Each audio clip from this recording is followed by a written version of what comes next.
impossible ဆိုတာကဖုခနိုကိုသုံးရမှာလားဒါမှမဟုတ်မူရီကိုသုံးရမှာလား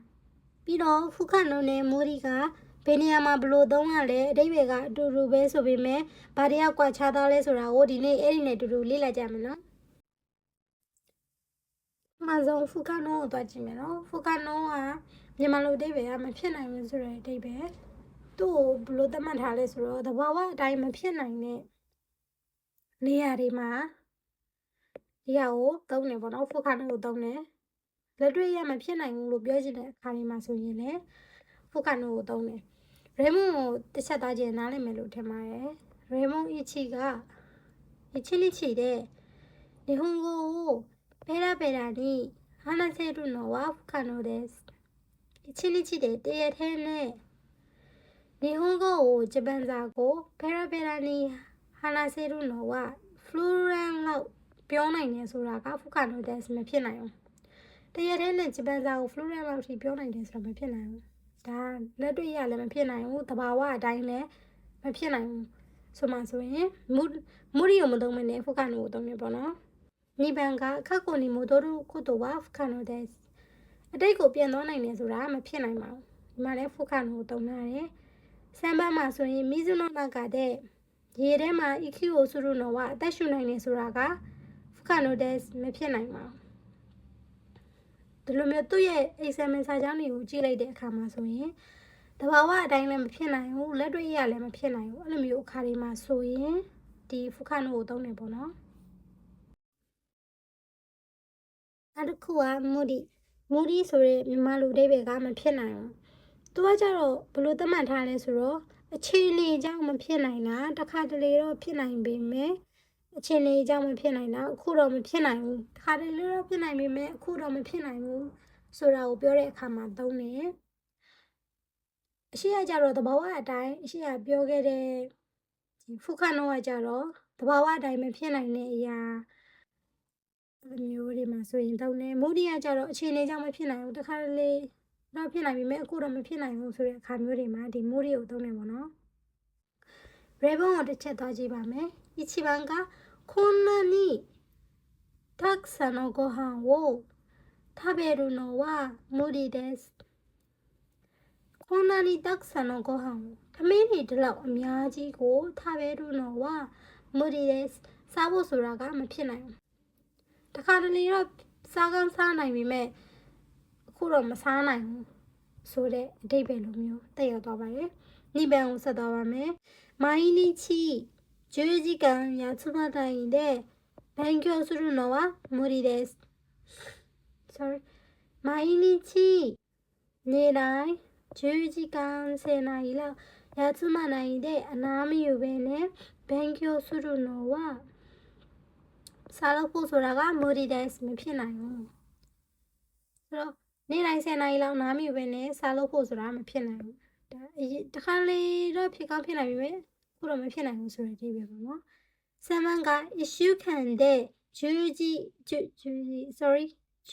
キログラムを痩せるのは無理です無理だよတပတ်ထဲနဲ့10ကီလို10ကီလိုလောက်ကျဖို့ဆိုတာကမူရီတာရောမဖြစ်နိုင်ဘူးအဲ့လိုမျိုးနေရာတွေအချိန်တွေမှာဆိုရင်ဒီမူရီကိုသုံးတယ်ပေါ့နော်ဒီတခါဖုခနိုနဲ့မူရီရဲ့ကွာခြားချက်ကိုလေ့လာကြည့်ပါမယ်မူရီဆိုတာကခက်တယ်ဒါပေမဲ့တော်တော်လေးစူးစမ်းရင်ဖြစ်ကောင်းဖြစ်နိုင်တယ်ဆိုတဲ့အဓိပ္ပာယ်ဖုခနိုဆိုတာကဘလို့ပဲလှုပ်မဖြစ်နိုင်ဘူးဆိုတဲ့အဓိပ္ပာယ်ဆိုတော့ဒီနှစ်ခုရဲ့ကွာခြားချက်ကိုကြည့်လိုက်ရင်တော်တော်လေးနားလည်သွားမယ်လို့ထင်ပါတယ်レモンをကြည့်ကြည့်မယ်နော်1ヶ月で NH 合格するのは無理だけど不可能ではない1ヶ月でတလအတွင်း NH 合格するのは N1 အောင်မို့ဆိုတာ無理だけどခက်ခဲတယ်ဒါပေမဲ့不可能ではないဘလို့လုံးမဖြစ်နိုင်ဘူးဆိုတာတော့မဟုတ်ဘူးတလအတွင်းနဲ့အဝမ်းအောင်မို့ဆိုတာကခက်ခဲတယ်ဒါပေမဲ့ဘလို့လုံးမဖြစ်နိုင်ဘူးဆိုတာတော့မဟုတ်ဘူးဆိုတော့ဒီကွာခြားချက်ကိုကြည့်တာနဲ့နားလည်သွားမယ်လို့ထင်ပါတယ် ပို့ပြီးနားလည်သွားအောင်ဇာတ်ကွက်လေးနဲ့ရှင်းပြထားပါတယ်ဖုခါနိုနဲ့မိုဒီအထိပ္ပယ်ပါမယ်အသုံးပြုရာနေရာပါမယ် feeling ပါမယ် example ပါပါမယ်ဖုခါနိုရဲ့အထိပ္ပယ်က